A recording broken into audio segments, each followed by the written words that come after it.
Welcome to the Awaken on Purpose podcast, where each week you'll hear inspirational stories of heart-centered leaders who have awakened to their higher purpose and taken that leap of faith to follow their heart and make an impact in the world. Get ready to be enlightened, empowered, and transformed with your host, Jennifer Spohr.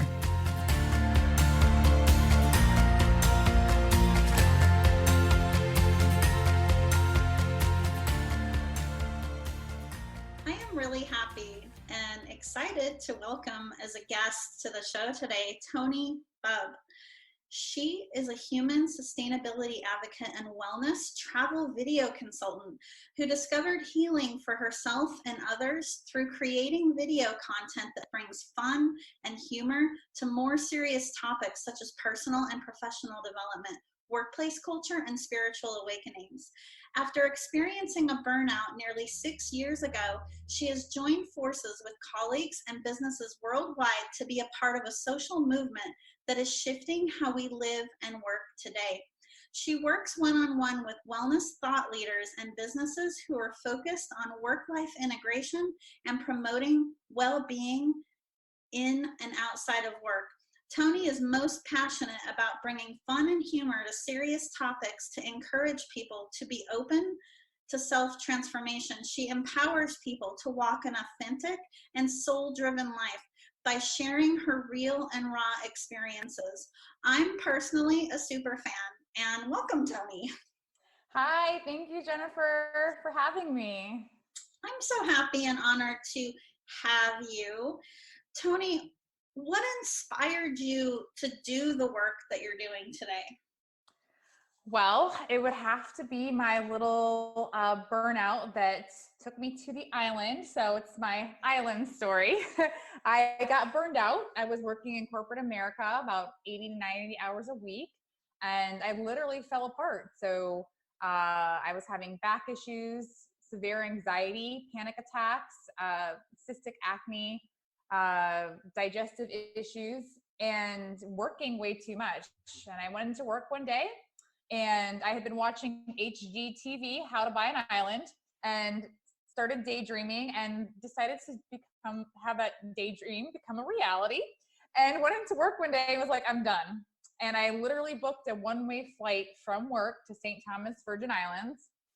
I went into the hallway, called my best friend, one of them, and said, I'm going to St. Thomas, and she laughed at me. She thought I was losing my mind. And actually, most of my family and friends did. And I ended up going to an island. I didn't plan anything. I didn't pack anything. I actually had to buy a suitcase and clothes in Miami. And I was dating a guy at the time, and obviously that ended as well. And that's when the journey really began. So that was about 6 years ago, and I went to an island to rediscover what it meant to live in this world in a way that brought me freedom and just so that I could have more fun and enjoy life.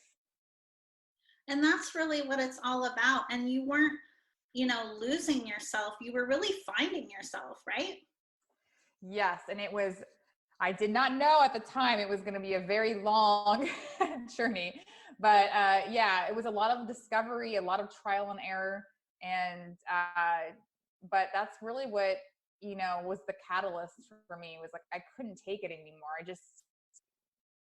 I tell people now, like, your body just gets to the point, like, no, it just won't allow you to do that action anymore. Well, and that's the thing, our mind, body, and spirit, it's all connected. I mean, none of it is isolated. And what you said about kind of everyone in your life thinking you were crazy for making those changes. I went through something similar. Everybody in my life was like, oh, why are you leaving your well-established career, your 6-figure job, this, that, and the other? And it's because so many of us are unfortunately conditioned to believe that there's like this cookie cutter way to living life. But it's not, and it's ridiculous. Well, and it's funny that you mentioned the cookie cutter way, because eventually, because of my trial and error and all the money, I spent tens of thousands of dollars, like trying to, fix my problem, right? I thought there was a problem with me, and, my health was really bad, and I was going to all these retreats and trying all this alternative healthcare. And I got to the point where I was like, we need to have a platform that helps people identify what the root problem is and connects them with viable, credible resources. And it's so funny that business didn't get off the ground. And I think what I've learned is that you can't put this in a box. You know, there's people like us that help guide people through this process, and there's techniques and strategies and tools. But, you know, I was trying to put it in a box and sell it. And I realized that the universe didn't want that, like, because it doesn't happen that way.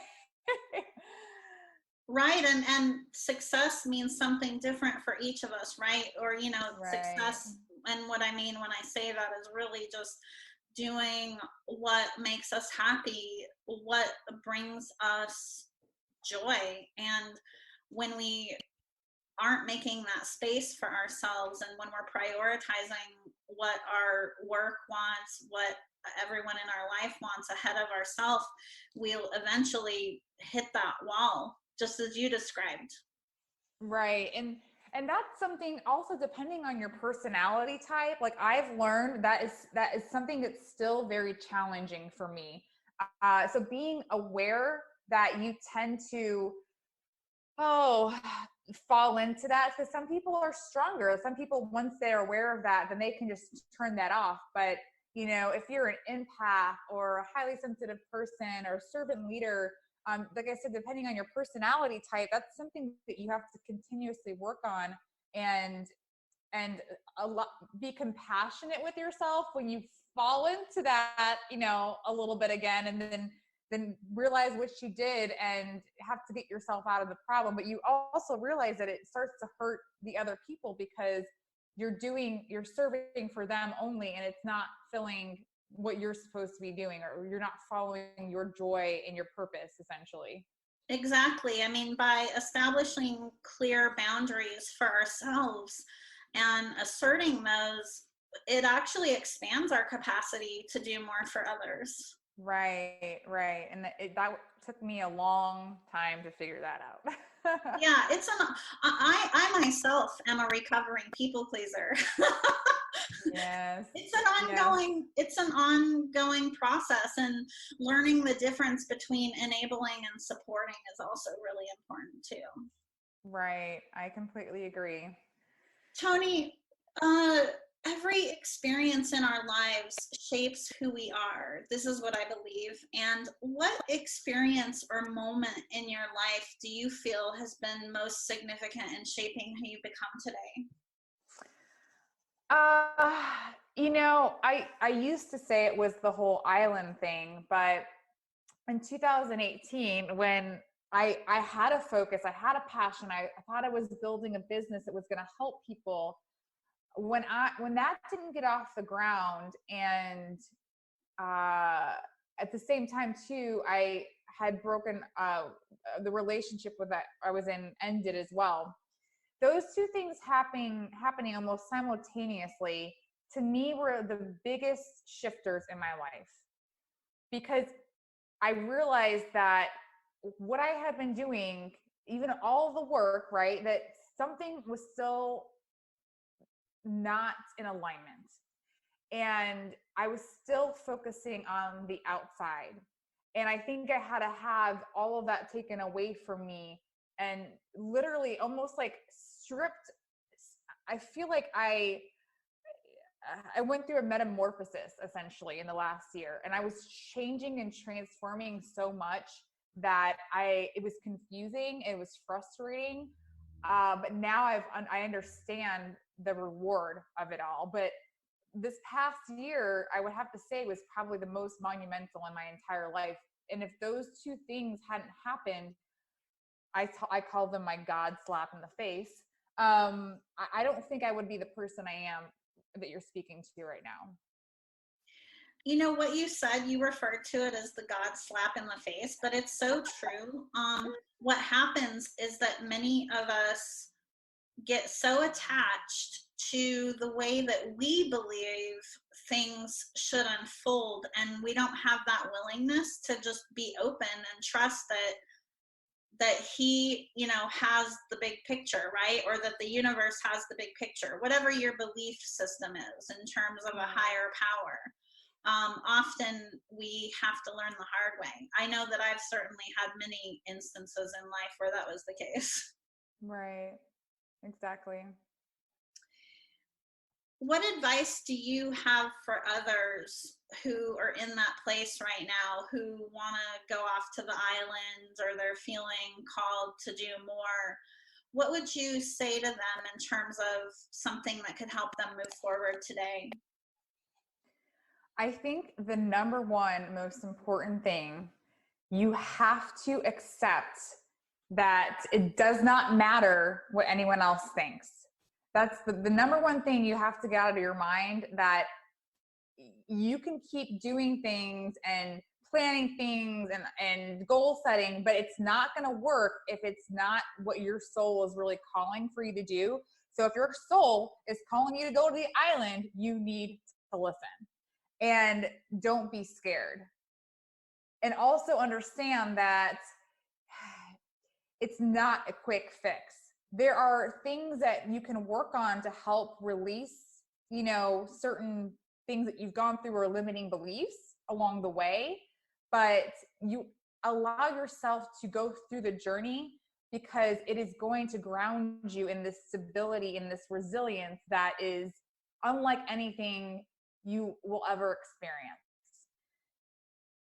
What you said is gold. What'd you say? I said, what you said is gold. Oh, thanks. It's priceless advice, truly. I mean, we have to follow our heart, our intuition, our higher guidance, whatever you call it. There is this whole sea of potential and of possibility, and we have to trust, right, that feeling that we're feeling is real, and that we need to follow it. And what you said about, not caring about what other people think is so important, because everybody is a reflection of their own conditioning and beliefs. So unless somebody has traveled a similar path or experienced something similar to what you're experiencing, they may not be capable of providing you with the right advice or support, right? Right. Well, and it's interesting. How do I want to say this? Even with my clients, when it comes to coaching, the whole thing that people are looking for, that instant gratification or that feeling of relief. And I think, like we talked about before we jumped on here, that the true awakening is going to be an uncomfortable experience. And this goes into the science of the body, essentially, because when the body is going through change, and when it's so used to, being conditioned a certain way, that when you do or think differently than you've been doing your entire life, it is physically going to be uncomfortable. And so your body will be reacting to that. And we just have to be aware of that and accept it and ride the wave, essentially, instead of saying, well, this doesn't feel good, so it must be wrong. See, we're conditioned to think like, well, if it hurts or if it's painful, then it's not good. And it's the complete opposite during an awakening. I feel like you have to almost be comfortable being uncomfortable, essentially. It's recognizing that resistance. Yeah. And that's where learning how to recognize your intuition as guidance is so critical as well. Learning how to tell the difference between where your heart and your intuition is guiding you versus that fear-based mind chatter, because our intuition is not fear-based. Right. Exactly. Well, and just being patient with yourself. I think a lot of times people get frustrated with, we're our own worst critics. We hear that all the time, but especially when you're going through this process, a baby doesn't, just get out of the womb and start walking. So understanding that you're rebirthing yourself, you are essentially becoming a new person by mind, body, and soul. And that's why people will reach out to me often. They're like, Toni, like, I'm so tired. Am I supposed to be tired? I'm like, yeah. And you're supposed to get more rest because your body is physically changing, and it's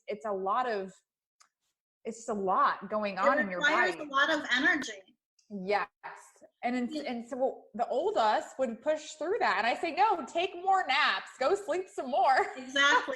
You need that rest and lots of water. And, you know, you talk about becoming a new person, but I kind of look at it as remembering who we really are, because I feel like we come into this world without the filters, without the masks of fear and trauma and all of that stuff. Right. And we pick it up along the way. Right. You're exactly right. Toni, how can someone find you if they want to connect with you? Yeah, LinkedIn is my main spot. So just Toni Bubb. It's TONI and then BUBB. It's all B's as in boy or boom, bubblicious. And then I have a website. It's tonibubb.com. So it's TONIBUBB.com. That's where I mostly linger for the most part. Mostly linger. It's where you shine your light, because your light is so bright. Oh, well, thank you. I say linger because, and I do talk about this on social media, I'm not the biggest fan of social media or technology. So I try to limit my technology use because technology seems to not like me very much either. So. Well, thankfully you have a way for everybody to reach out to you, to talk to you offline. Yes, exactly. Toni, thank you so much for being a guest and just for all that you do to uplift humanity and to serve other people. Everything that you do is truly and tremendously appreciated. Oh, well, thank you, Jennifer. And I'm sincerely honored and humbled to be on this show with you and love all of the work that you're doing. And we need more people like you to bring that balance and serenity back into our lives. And thank you so much. I appreciate it. Oh, thank you. I appreciate you. And I appreciate you too. Thank you for listening to the Awake and On Purpose podcast. Please visit us and subscribe to the podcast at awakeandonpurpose.com so you never miss an episode. To learn more about how you can connect with your higher purpose and take that leap of faith to make your impact in the world, visit us at jenniferspor.com. And while you're there, be sure to join our email list for exclusive offers and a weekly dose of inspiration.